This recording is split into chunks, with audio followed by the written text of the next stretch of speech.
Brett Gelman now. Can we do that? I love this guy.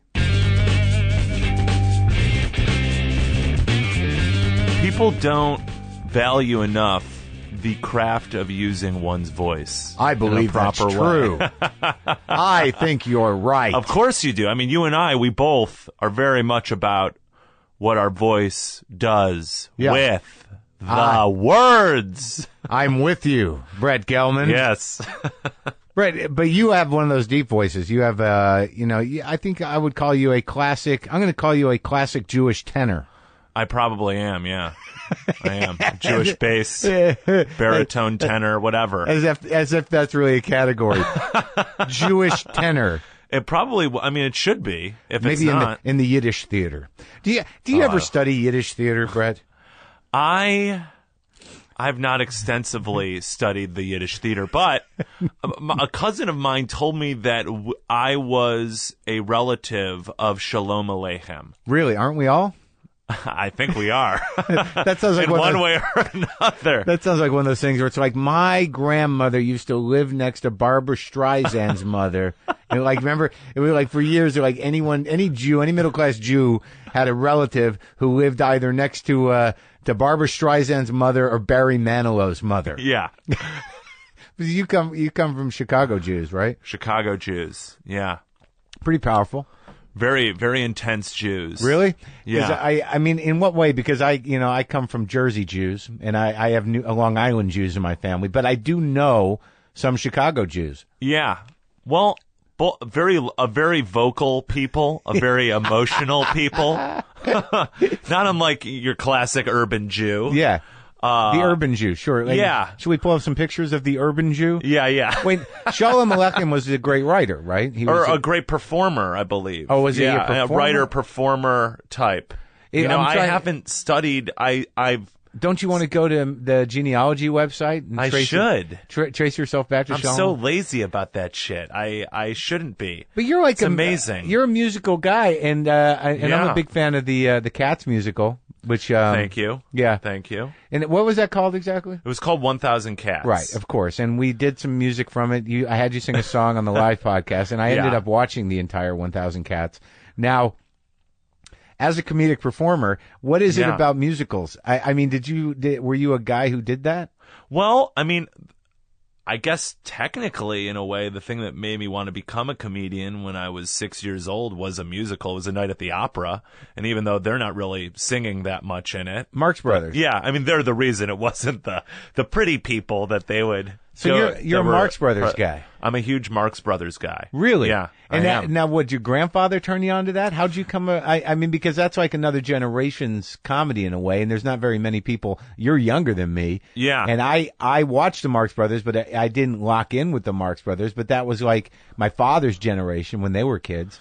Someone must have turned you on to it. It was like a godsend before the whole childhood fully went to shit. Really? I became this little weirdo. Was it on a TV maybe it's station? the reason I became a weirdo, though. Was it a TV station in Chicago? No. My uncle, I think, told me about it. I mean, I was so young. I think he mentioned them or was doing a line from one of their movies or something like that. And I was like, oh, what's that? What's that?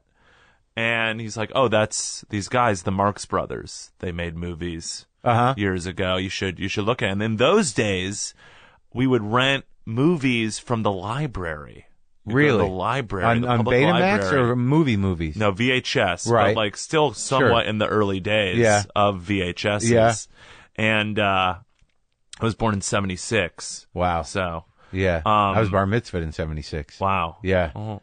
I did an impression of Groucho Marx when I was a young man. You were? You did? But it's weird because I don't remember being a huge Marx Brothers fan, but I was sort of fascinated with Groucho Marx. Yeah, I mean, obviously, I didn't understand the jokes. Really? I was 6 years old. How deep are the Marx Brothers? I mean, I know they work on many levels, and he's very sophisticated, but I mean, still there's enough physical humor to placate a 6-year-old. Oh, yeah, the physical humor I loved. And then just the sound of Groucho Marx's voice and how Groucho Marx looked was, that's probably like the closest I'll ever get to having a religious experience. You were a Marxist? Yeah, I was. I was a Marxist. It's perfect. You look at him. I mean, he's arguably the greatest comedian of all time. I think that's true. I feel like I want to do more research into Groucho Marx. I've got books, like I've got Groucho Speaks, and I've got another book, and I had the script to Duck. I had a book called Duck Soup when I was a kid. Yeah. Did you have that book? Which was all the movies? Well, yeah, it was a like yellow the screen, cover. right? Yeah, I had that. It was like 3 Marx Brothers movies, the scripts to them, I think, or something. I brought that at show and tell, and all the kids were like, "What the fuck is this?" Really? Yeah. And it had that caricature of Groucho on the cover, yeah, right? all 3 of them. Right, on right, the cover. right. Yeah, I had that book. that's amazing. Did you have mine? Where's mine? Did you take mine? I don't know. I think I don't have mine. I don't have mine. I don't know. I Where are ours? I don't know. I have a lot of books from that era. I mean, I still have books from that era, but I don't have that book. I'm sure we could get it on eBay or Amazon or something. So where did you, like, what kind of family did you grow up in? What was your dad? My father, he salesman, Really? line rep for photographic equipment. So Really? he would basically, like, he represented Canon or Nikon, and he would go around to the stores. He was an amazing salesman. Willie Loman. Willie Loman, but more successful. Good. Yeah, and You did not, all right. not quite as insane. Good. Yeah, no. And to my knowledge, no affairs. Or, Right. Okay. No, Maybe it's a wrong no, analogy. no dances with exhaust pipe fumes. Good. Right. I see. But, for some reason, Willie Loman in my mind, like I just took the salesman part. I did not, in that moment, put it into context of the tragic nature of the play. I'm just like, he's a salesman, like Willie Loman. No, Yeah. that has a lot deeper implications than a guy just selling something. No, more like Russell Simmons. Okay. More like Russell Simmons. That kind of salesman. He dealt with hats, a wheeler and dealer. Yeah. a hustler. No, but he loves making money. That's why in retirement, I think he has a bit of a rough time. People are like, hey, do a hobby. I'm like, he's got to get a hobby. It's like, the guy loves making money. Yeah, my dad's the same way. It's not even about making money. It's about working. Yeah. Period. Exactly. And, like my father went through this period where, he tried to retire once before, and then he got a job at Walmart just to have something to do. He actually became a postman for about a week. And realized that however he had romanticized that was not really it wasn't like, hey, how you doing? Here's your mail. Right. It's like just horrendous trekking. And Yeah. So your dad's retired? Retired. And just miserable? He's, I wouldn't say he's miserable, but Yeah. I feel like he kind of doesn't know what to do with himself at times. Yeah, I call my father up. I'm like, what are you doing? He's like, nothing. Yeah. And how's that going? What am I going to do? I don't know. There's a lot of things you could do. Yeah. No. It's unbelievable. I mean, it's a real warning sign for us, right? Is it? I think so. Well, it's fortunate that we don't have a defined job per se. That like those guys, they work to a certain point, they stash the cash, and then they said, I got enough to to stop. Yeah. With us, I mean, I think hopefully it won't be that, but we'll be clawing for the next job for.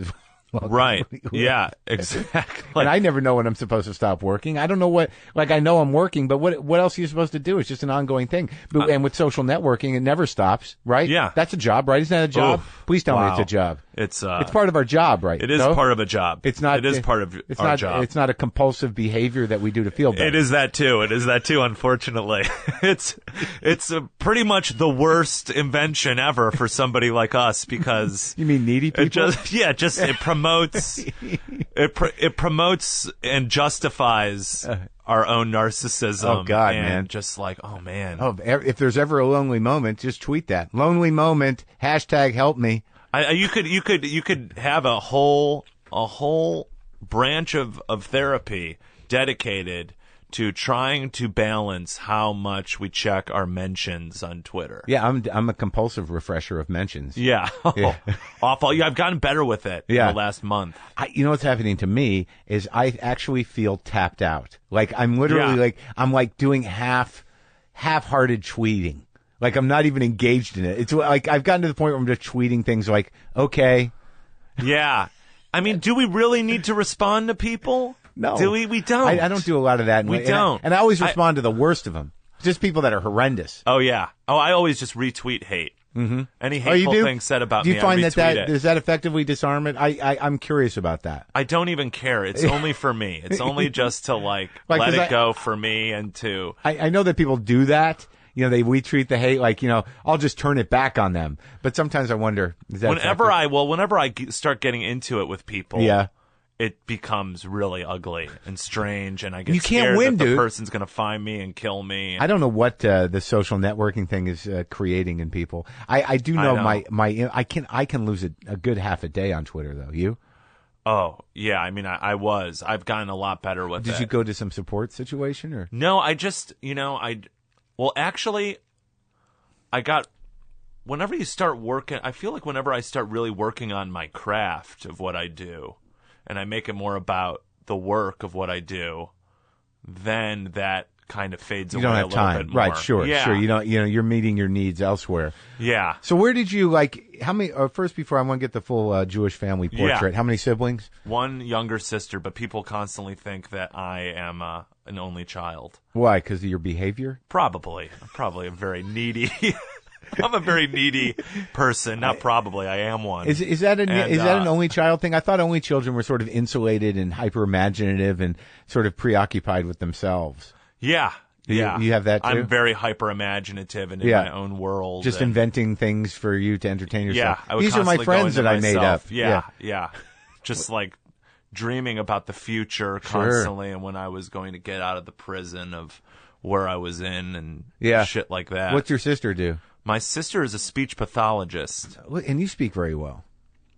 I do. Yeah. Well, I'm trained. You are? I learned to. Yeah, I went to a classical training program. You did not? I did. I studied Shakespeare. I studied Chekhov. Really? Mm-hmm. And Death of a extensive Salesman. voice classes. Death of a Salesman, Arthur Miller, yeah. Where was this? It was at North Carolina School of the Arts. Isn't that where That's where McBride and went? Jody Hill and David Gordon Green went. They were in film. And were you I there was at the in same drama. time? Yeah, we were contemporaries. Really? Yeah. I like your use of that word. Yeah. I had McBride in here. So really pretentious. We were contemporaries at the university. A fucking asshole. You should say at university. Yeah, at university. Yeah, Danny's those guys are great guys, right? He was a great guy. Yeah. And you so much want him to be kind of a dick because this character is sort of an endearing dick, but he's just a sweet guy. Yeah. He couldn't be more happy about what's happened for him. Yeah. And it sort of came around the side, really. I mean, he didn't have any real intention of being an actor. It's so nice when people you like and respect do well. Did you know him then? I did. And he actually wanted me to be in his senior thesis film, which was like a superhero movie. He wanted to be a director. Yeah. But he did a lot of acting, I think, in school. I could be wrong, but I think the drama, it was just so stupid. The filmmakers and the actors, the drama people we got totally alienated from them, and the drama school just wanted to own us and be like, yeah, you'll do film later. Just concentrate on theater. They wouldn't let me do his film because I was in a play, and I was like, well, I feel like I could find the time to do both. But this school, what is it, North Carolina University? Yeah, School of the Arts. School of the Arts. I mean, it's sort of a newish school. I got the feeling that was a newer program. Is it a The film program was way newer. And is it a respected thing? I mean, did you apply to Juilliard and do the whole thing? I didn't apply to Juilliard. Yale? And I didn't apply to Yale but it's up there with those schools and with NYU grad. It is. It is. It's very respected. I think BU is pretty good too. Yeah. No, there's a lot of great schools, but the thing about growing up in Illinois is my high school just tried to get me to go to Illinois schools. Right. That's all they know about. They don't really guide you, and they don't give a shit about guiding actors. Really. Did you go? So you went to a guidance counselor? Not really. No, I mean, I remember meeting. High. Yeah, me too. I completely fucked up in high school until my last year when I panicked and I realized my parents have enough money to send me to college. I need to get the fuck out of here. Yeah. So I sort of mustered up some sort of straight A thing the last year. And then we scrambled to get me into a moron school. Oh, I knew. Well, I knew I was. I'm an actor. I knew that, and. Did you do it in high school? So fuck academics, fuck these people. I'll educate myself. These fucking teachers. What? Oh, you're gonna tell me what? Wouldn't read the Scarlet Letter, but then I would get in an argument with the teacher about it. Oh, really? I thought you were gonna say you're gonna tell me what math is and why that's important. Oh yeah, that too. Oh, yeah, I had no interest in that. Chemistry. Couldn't do it. Couldn't do it. Just couldn't wrap my brain around it. I know. So did you almost flunk out? I didn't almost flunk out, but I definitely started doing pretty badly at one point. I mean, I was stoned all day. Really? Every day. Really? Yeah. Oh my God. Unbelievably high. That's would leave during lunch hour and just a lot of times would just wake and bake, go to school. So you had some friends that were just stoners? Oh, I hung out with. I hung out like my last couple years of high school, just total criminals. Really? Total fucking drug dealers, all kicked out of school. Your parents must have been thrilled. Good they Jewish boy. They were really happy. Up until like those last couple of years, I was a pretty good boy for the most part. Yeah, you seem like to me. I can't picture you. I mean, I can because I'm the same way. Like, you got to, because and I don't want to lean too heavy on the Jewish thing, but Jewish families a nice are little mensch. Yeah, you're a mensch. No, they did I mean, my parents. They did a good job, I mean, of course. Making you feel guilty for doing things? Yeah. That's the Jewish form of discipline. It's like there's no discipline, but for some reason you feel shame when but it's I would tell my mother all the time whenever I did anything bad. The first time I did acid, I told my mother I did acid. You did? Oh, I couldn't handle like keeping it in my brain and keeping it from her. And how'd she respond? Well, they were hippies, so you had that sort of like look. Yeah, but they weren't like I'm into you doing drugs now. No, but they get it, and to a certain degree. But did they turn on their hippie past, or did they remain sort of faithful to it? Half and half. It depended on the day. So you're saying that you had an open environment. It wasn't like don't do this. It was like if you do it, and you need help, always call us.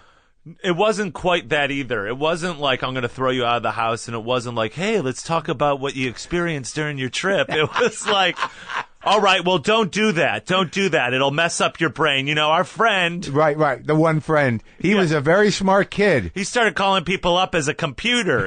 We'd say, how was your day? And he'd say, does not compute. You don't want to end up like that guy. The one guy. The one guy. There's always the one guy. Sure. It's like, well, maybe that guy was just fucking insane. Yeah. Yeah, my acid tipped it off. Right. My family had the genius that went bad. Like Brent, he was in Mensa. And then he ended up making eggs. Yeah. That's what he did. He made eggs, and he was working on a book. Yeah. He was in Mensa. Well, maybe he couldn't handle you guys bothering him all the time. What's the genius doing? Yeah. Oh, that's Horrible. Interesting, though. So that the last 2 years of high school, were you like, fuck you, mom and dad? I was a little bit like that. I was like, I'm not about this, all right? All my fucking heroes did drugs, I want to be like them. Don't tell me, but, because I was, we have a lot in common. Yeah. Who were those heroes? The musical hero? Whoever they were. Lenny Bruce and Eric Bogosian, I was really into in high school. I mean, early heroes... it was the Marx Brothers and Mel Brooks. Well, yeah. But when the drugs came, but then, pretty much as soon as I got into those guys, I got into the original cast of SNL. I mean, I wore out that Best of John Belushi tape. Yeah. I mean, I just watched it over and over and over again. And he was like a drug monster. Yeah, and he was a drug monster, and he's from Chicago, and it was just like, oh, I want to be him. I want to be him. It just seems so romantic. So did you have any of those moments when you're hanging out with your drug dealer friends where you're like, oh, I'm in over my head? Oh, definitely. No, the romance a lot of the time was just like left the window. It was just replaced by anxiety. But I was like constantly trying to convince myself that I was cool too. But I'm not cool. No, there's that moment where you realize like I'm going to be that guy, and then like somewhere a line blurs, and you're like, I'm on the other side of this equation. Yeah. And I'm not sure that I want to be in this area. I'm not sure how much control I have over the situation. I went on Dead Tour. I went on the last Dead Tour. Oh my God, you went all out. I went on a fucking blue school bus on Dead Tour. You were dead with like a hippie family that I was hanging out with all the time. Where'd you find them? They were like in the suburb. Somebody knew them that I was hanging out with, and then I started going to their house every day after school, getting high, talking with their kids and shit. They had a goat. It was really strange. They had a goat? And it's like the in a suburbs. suburb of Chicago? Yeah. Where like Highland Park? Yeah. It was very weird. They had a goat. Yeah, they had a goat. Did you just sit around and laugh at the goat or what? I was amazed by the goat. Of course. I wanted the goat. I was like, this is great. Having a goat? That's fantastic.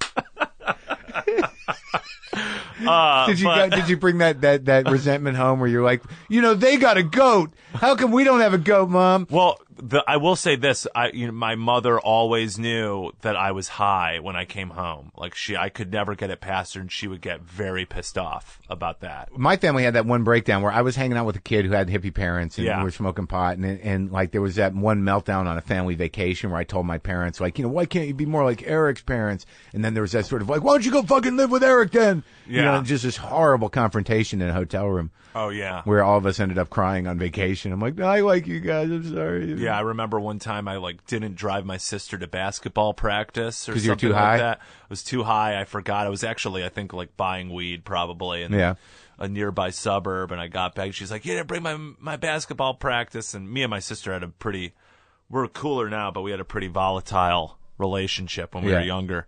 And I was just like, "Fuck you, fuck you." Like pulling out knives, like, "Stab me, come on, stab me, you fucking bitch." I'm like, I'm out of here. And I got in my car and I fucking backed up through the garage door. That was not a good day. That was not something that could be hidden from the P's when they got home. They were not happy with me. Yeah, that's a good one though. Yeah. You took a knife out to have her stab you. Oh, we were always taking out knives and pencils. No, Really? we never did anything. But we were I just like the idea that it wasn't to assault, but it was to offer it to somebody to assault you. That's so revealing about somebody's sense of self. Here's the knife. Cut me. I'm an asshole. Yeah. And then the drama of like I'm out of here. Yeah. Oh, that is Marx Brothers. You were very honest to your heroes. Just I threw was. that thing right in reverse and plowed it into the house. I know. That's what it's all about. Slapstick, baby. That's how they were deep, because they embodied life's chaos. Yep. I think that's know? true. They were pretty balanced. I think I got a book by Harpo's kid. His son wrote a book. I don't know where it is. I didn't follow up with that. All right, so here you are, fucked up. How'd you make it into college? I auditioned, and they liked, I didn't let didn't do any anything theater fuck in up high school, Oh though? no, I did a lot of theater in high school. Oh, you did? Yeah, but I think, though, at a certain point, the theater department there thought I was like a bad influence and a drug addict and stuff like that. So they would only cast me in things that absolutely nobody else could be cast in. That I would do the chops? best. Yeah, right. Yeah. So it was just pot, though? No booze? Drug? It was mostly weed. Yeah, it was mostly weed. That's I did good. not get into booze until college, really. Yeah, well, you have to then. That's the transition. Well, yeah. You have to keep adding things as you get older, and then hopefully you And then, taper off. conservatory, you have a lot of shit that you start facing. You Sure, start man. doing Alexander technique and Digging all the deep. fucking all that body tension goes right to your brain and starts presenting itself in the form of horrible depression. You Really? have to numb that out. Yeah. I will get into Really that. So wait, intense. when you were in high school, like, is that where the musicals? Did you do musicals? I'm always fascinated with people that did musicals in high school.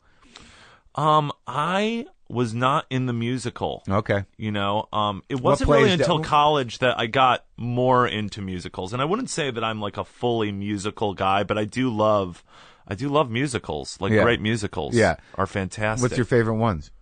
I mean, I'd say, one of the best films ever made is Singing in the Rain. I mean, that's just an incredible piece of art. Well, okay, we're going to have to get to college in a minute, but so what plays did you do in high school where they needed the heavy? I did Midsummer Night's Dream was my crowning achievement in high school. I played bottom. Yeah. I brought the house down, and then at the Midsummer Night's Dream cast party. Yeah. First of all, a lot of weed smokers in the cast. Okay? Yeah. A lot of weed smokers, but they were younger than me. I was a senior. That's a lot to wrap your head around, Shakespeare, and when you're high, isn't it? Yeah, well, I wouldn't be high when I performed. Right. I always kept the acting, clean. Yeah. But it was just everything else. Because the acting was enjoyable. So what happened at the cast party? So the cast party, fucking idiot who had the house. Yeah. He leads us into like the water tank room, where the gas heater is and stuff in the basement, not knowing that there's a vent in there that leads throughout the whole house. Right. So we were like taking bong hits in his thing, and then his parents were home. And went right into the room, and then it all got blamed on me. Oh, you were the fall guy? Yeah, and I'm not a rat. I'm not going to say it was somebody else. Good for you, man. I took the you took the hit? I took the fall. Took the rap? Yeah. Yeah, good for you. Yeah, and then people started thinking that I was a drug addict. What did you use for your audition for North Carolina School of the Arts? I did a monologue from Pasta, this play. Uh-huh. I had taken some summer program at Steppenwolf. And really? Yeah. Like, who were the teachers? Anybody we would know? Martha Levy was one of the teachers. I mean, she's not famous, but I saw her. I remember seeing her in a play with Estelle Parsons. She was also in the play who was Roseanne's mother on Roseanne. And the thing about Roseanne is like she really did a great casting job. Yeah. Because those were all like intense, legendary theater actors, like studied with Strasberg and stuff like that. Was Goodman a Chicago guy? I think so. I don't know really what he- totally know. I mean, he's a hero. great. He's a great He's actor. amazing. But Steppenwolf, I mean, they're known for like pushing that edge and digging so it into was the like darkness. This gangster monologue, talking about killing a rat. It's a great monologue, and then it was also my interview. I gave the most insane interview with them, where I said that a spiritual I was not high, but I probably was high the night before. But I was like, a spiritual revolution is coming. We're really all about to evolve, and I really think that theater can be the thing that helps us to evolve. It was so full of shit. Such a stupid, dumb hippie idiot. Did you believe it? A hippie and an actor. What a terrible combination. Did you believe it?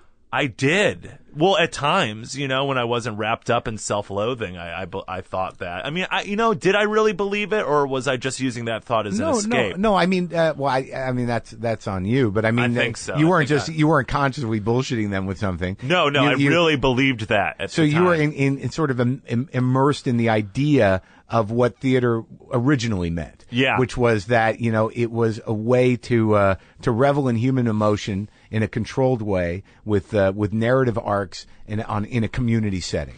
Yeah. And that it was like a proactive sort of life force of art. Yeah, and it is. No, it is. But is. But it's very expensive and very few people go. Yeah. So what we've lost is... Unfortunately, that's the case right now, yeah. Hopefully that changes. Well, you sort of lost... There was all the sort of ideology of the more populist theater in New York. Who was involved with that? I think Strasberg was involved with that. Clifford Odets was involved with it. What was it called? The People's Theater? I can't remember. The group theater. The group theater. Yeah. It was all very noble. I want to believe that, too, and I think that at a time, this was the one form of entertainment or of art that wasn't a spectacle, but it was meant to sort of reflect back at the audience. Yeah. Well, that's always been the case probably since any type of performance started. That's true. Art and entertainment going head to head, and then also meeting. Right. But you got there and you're like, oh yeah. Oh, I just went off on my thing. I found a moment of shithead inspiration and just went crazy. And you did it, man. You sealed the deal. And then I walked out and they were like, oh, Elliot. And I turned around. I was like, are you talking to me? And they were like, oh, I'm sorry. We were just talking about how much you look like Elliot Gould.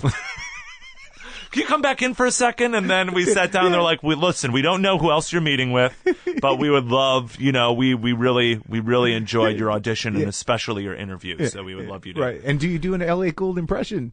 I would do, my old days at UCB, I would do Gould, but just be me acting like a total asshole.